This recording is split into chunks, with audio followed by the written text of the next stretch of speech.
নমস্কার, গুরু কৃপাই কেবলম।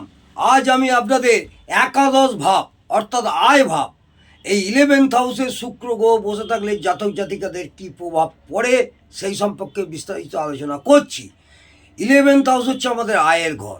এই সব জাতক জাতিকাদের দুশ্চিন্তা কম করতে হয়।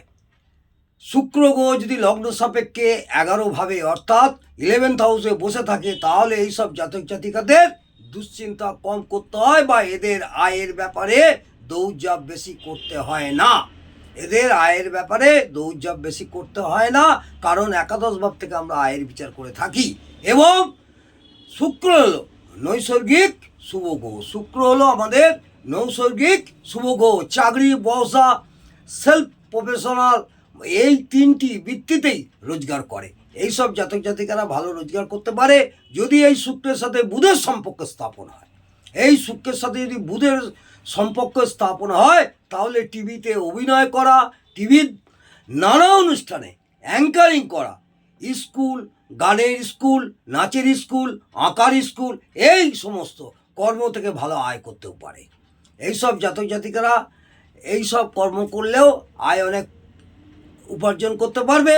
একাদশভাবে শুক্র যদি খুব ভালো অবস্থায় থাকে, একাদশভাবে শুক্র গ্রহ যদি খুব ভালো অবস্থায় থাকে তাহলে জাতক বা জাতিকার মনের ইচ্ছা, মনের আশা ইচ্ছা সহজেই পূরণ করা যায়। মনের আশা ইচ্ছা সহজেই পূরণ করা যায়, কারণ একাদশ থেকে মনের ইচ্ছা বিচার করা হয়। একাদশ থেকে মনের ইচ্ছা বিচার করা হয়। ও শুক্র হচ্ছে নৈসর্গিক শুভ গ্রহ। নানা রকম গ্রুপ, ক্লাব, সোসাইটি, বন্ধু সার্কেলও বাড়ে। এই ধরনের জায়গায় কোনো সৎ বা সেবামূলক কাজে যুক্তও থাকে বা যুক্ত থাকতে পছন্দ করে। এইসব জাতক জাতিকরা এইসব কাজে যুক্ত থাকতে পছন্দ করে। সৎ মানুষদের সাথে মেলামেশাও করতে ভালোবাসে। এরা সৎসঙ্গও করে। জাতক বা জাতিকার সন্তান ভাগ্য ভালো হয়। এই সব জাতক জাতিকার সন্তান ভালো হয় তুলনামূলকভাবে কন্যা সন্তান বেশি হয়, কারণ শুক্র মহিলার কারক গ্রহ। শুক্র গ্রহ হচ্ছে আমাদের মহিলার কারক গ্রহ ও পঞ্চম ভাব থেকে সন্তানের বিচার করা হয়। এই শুক্রের সাথে রাহুর সংযোগ স্থাপন হলে, এই শুক্রের সাথে যদি রাহু সম্পর্ক স্থাপন হয়, ম্যান্টিমোনিয়াম কর্ম ভালো আয় করতে পারে, কারণ শুক্র বিবাহের কারক, রাহু বিবাহের ঘটক, একাদশ ভাব হলো আয়।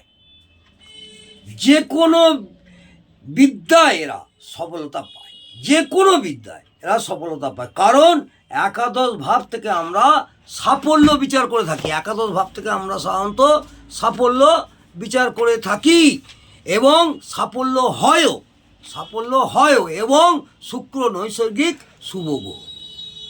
এরা এত মিশুকে হয় যে তুলনামূলকভাবে সবার প্রিয় হয়ে থাকে। এদের আর্থিক অবস্থা ভালো থাকে বা সচ্ছল হয়। এইসব জাতক জাতিকাদের আর্থিক অবস্থা খুব সচ্ছলতায় কাটে এবং হয়েও থাকে। ঐশ্বর্যশালী, বিত্তশালীও হয়। এদের উন্নতিতে পরিচিত ব্যক্তি বা বন্ধু বান্ধবদের অনেক সহযোগিতাও থাকে, বিশেষ করে মহিলা বন্ধু। এমনকি অর্থ দিয়েও এদের সাহায্য করে, কারণ শুক্র মহিলার কারক গ্রহ ও একাদশ ভাব থেকে বন্ধুর বিচার করা হয়। একাদশ ভাব থেকে বন্ধুর বিচার করা হয়। এই শুক্র অশুভত্বের ছোঁয়া পেলে, এই শুক্র যদি অশুভত্বের ছোঁয়া পায়, প্রচুর মনোকষ্ট পায়, আশা ভঙ্গ হয়, দুর্নামে জড়িয়ে পড়ে, বদনামও হতে পারে, বন্ধু বান্ধবদের থেকে ক্ষতিও হয়, বিশেষ করে মহিলা বন্ধুর থেকে।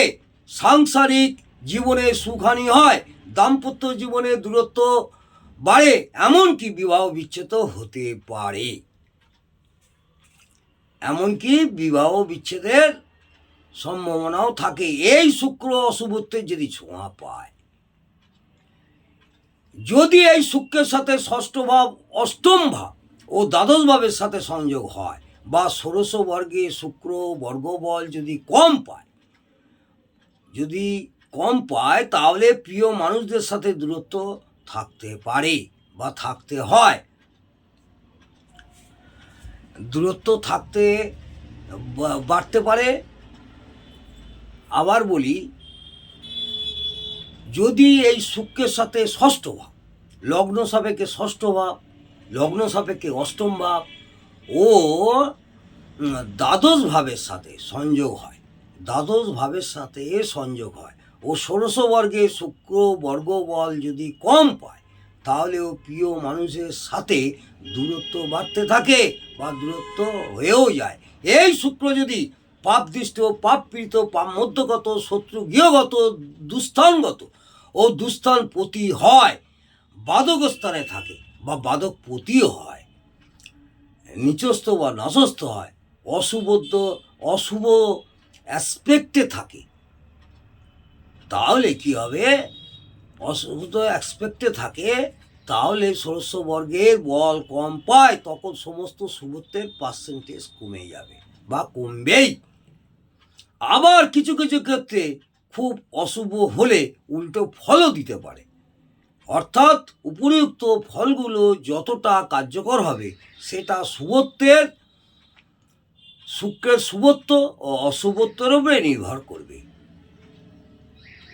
এটা মাথায় রাখবেন।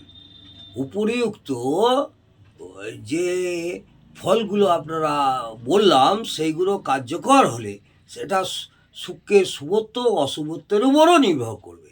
আজকে আমি শুক্র গ্রহ জাতক জাতিকাদের একাদশভাবে থাকলে কি ফল হয় সেই সম্পর্কে আলোচনা করলাম। বিগত কয়েকদিন আগে লগ্ন থেকে দশম ভাব পর্যন্ত আলোচনা করেছি।